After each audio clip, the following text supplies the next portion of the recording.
My name is Evelyn, and I am 31 years old. And this story didn't start with a betrayal. It started with something worse. Being invisible to the people who were supposed to love me. Growing up, I learned early that silence could hurt more than shouting. That disappointment didn't always come with anger. Sometimes it came with a look, sometimes with a sigh, sometimes with nothing at all. In my family, love was measured by achievements, by titles, by how impressive your life sounded to strangers. And I never sounded impressive enough. I wasn't the kid they bragged about. I wasn't the one whose photos were framed and hung proudly on the wall. I was the one mentioned briefly, if mentioned at all. They didn't say they were ashamed of me. They didn't have to. I felt it every time conversations stopped when I walked into a room. Every time my plans were met with polite nods instead of interest. Every time someone else's success was celebrated loudly, while mine was quietly ignored. I learned how to smile without being happy, how to laugh at jokes that were really insults, how to pretend I didn't notice the comparisons. But I noticed everything. I noticed how relatives would ask my siblings detailed questions about their future, then ask me, "So, still figuring things out?"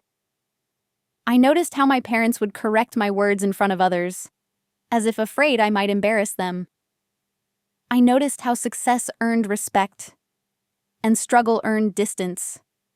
For years, I told myself it would change, that if I worked harder, if I proved myself, if I just held on a little longer, they would finally see me. I was wrong. The night everything broke happened at a family dinner. One of those gatherings where everyone dresses well, laughs too loudly, and pretends nothing is wrong. The house was full. The table was long. The food was expensive. And for a moment, I believed maybe this time would be different. I brought a gift. Not an expensive one, just something thoughtful. Something that said, "I tried." When I arrived, conversations paused for half a second. Not long enough to greet me. Just long enough to notice me. Then they continued. Without me. There was no seat waiting. I stood there awkwardly, holding the gift, while everyone else talked over each other about promotions, business deals, and vacations. Eventually, I pulled out a chair myself. No one helped. As soon as I sat down, my uncle leaned back in his chair and smiled.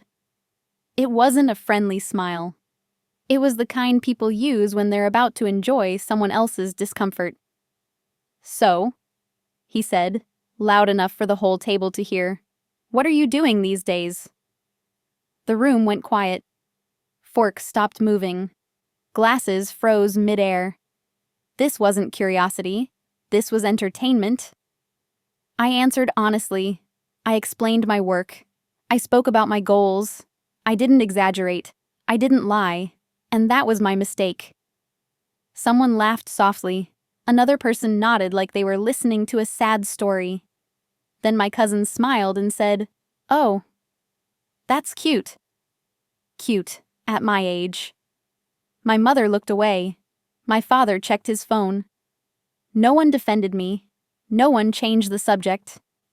And in that moment, something inside me finally understood the truth.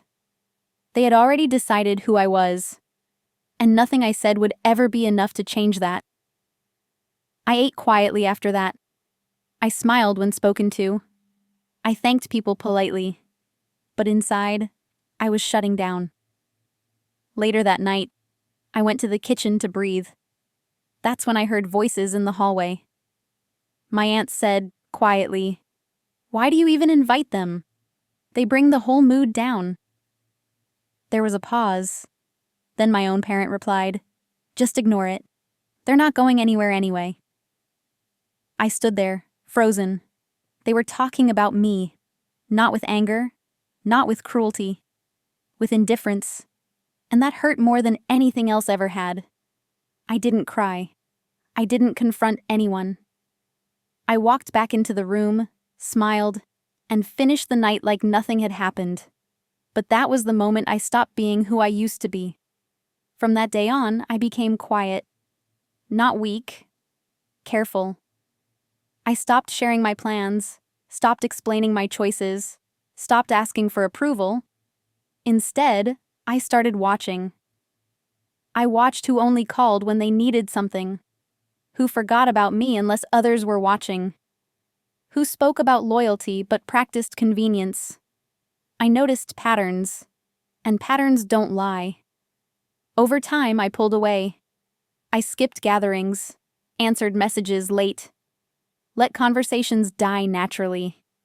They assumed I was failing. They joked about it. Must be tough out there. Some people just don't make it. I let them believe that, because while they were laughing, I was working. Quietly, relentlessly, without validation. No announcements, no social media posts, no applause, just progress. They didn't notice the long nights, the sacrifices, the risks I was taking. They saw silence and assumed defeat. They underestimated me. And that was the biggest mistake they would ever make. Because one day, sooner than they thought, they were going to need something. And when they did, they wouldn't expect it to come from me. That's when the balance would shift. That's when the story would change. But they didn't know that yet. They still thought I was nothing, and that belief was about to cost them everything. If you want, next I can. I didn't change overnight. That's the part people don't understand. Revenge isn't sudden. It's slow, quiet, intentional. While they were busy assuming I was falling behind, I was building a life they didn't know how to imagine. I stopped trying to be seen by them. And the moment I did that, everything started moving faster.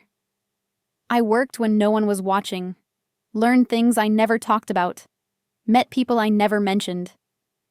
Every small win stayed private, because privacy gave me power. Months passed, then a year, and something interesting happened. They stopped laughing. Not because they respected me, but because they needed me. It started small. A missed call from a cousin I hadn't spoken to in months. A message from an uncle who never remembered my birthday. Hey, just checking in. Hope you're doing okay? Long time.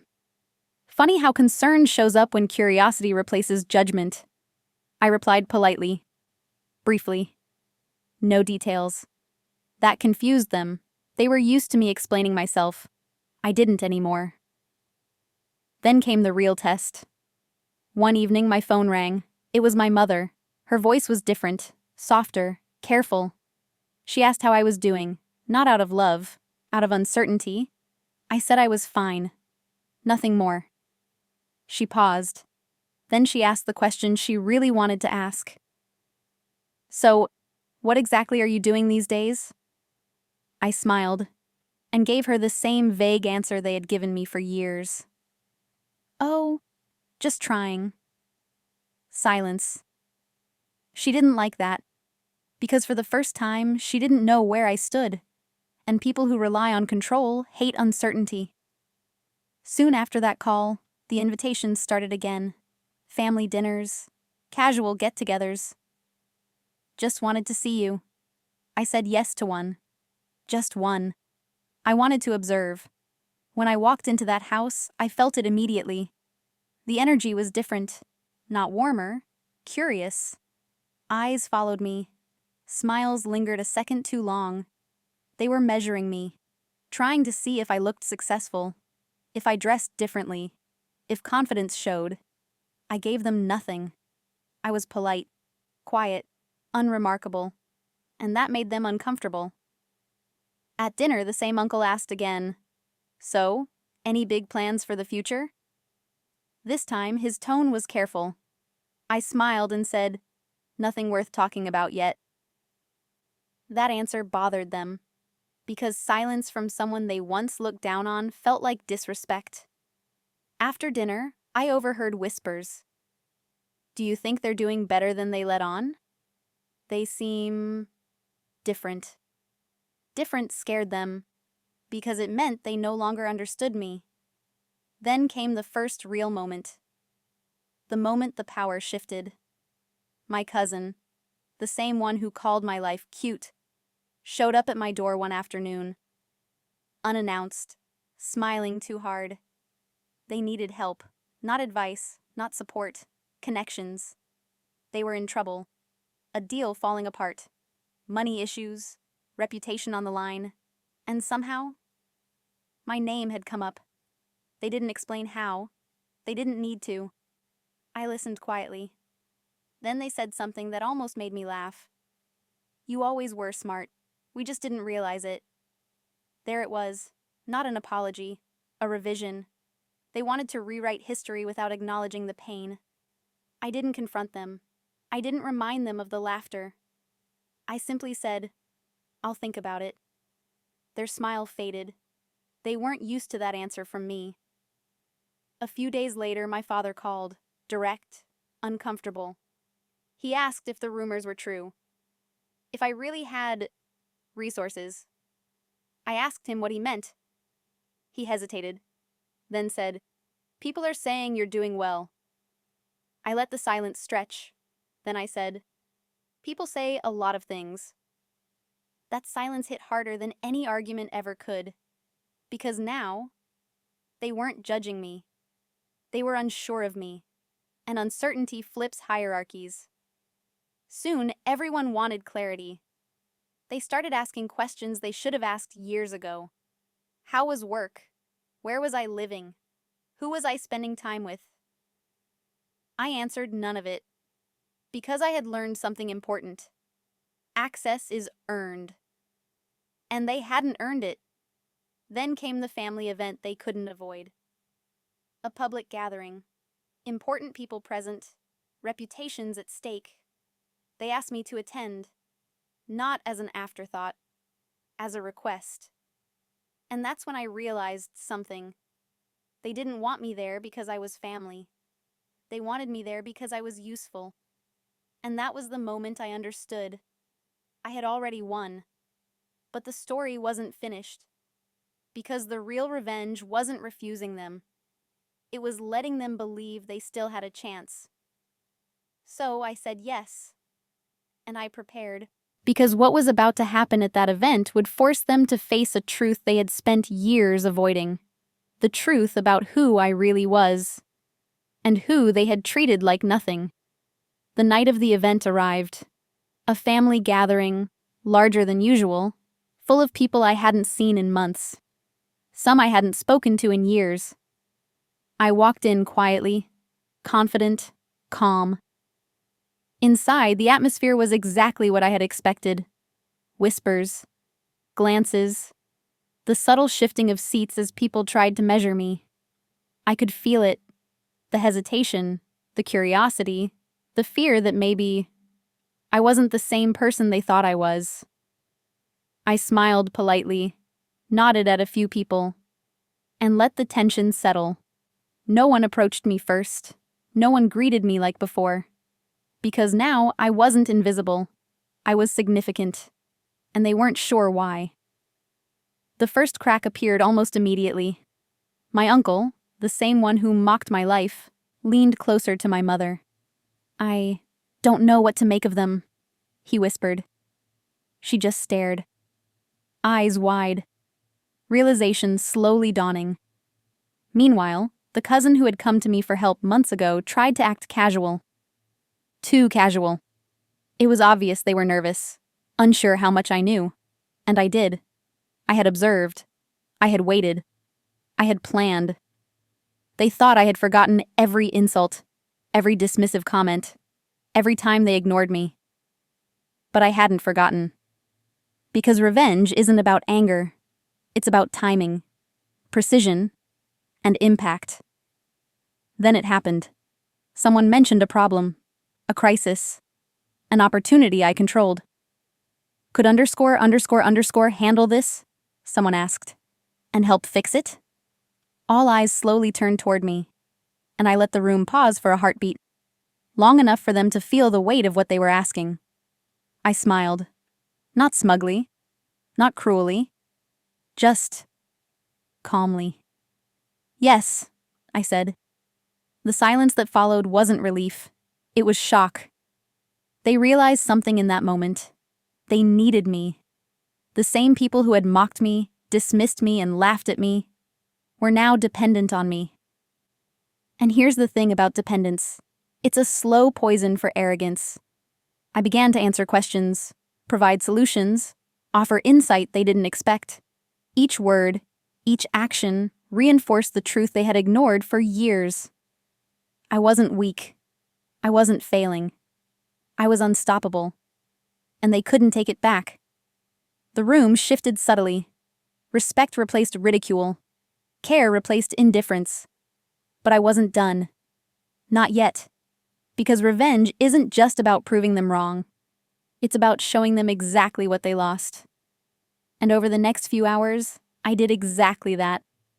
Subtle gestures, quiet control, smart suggestions, gentle leadership.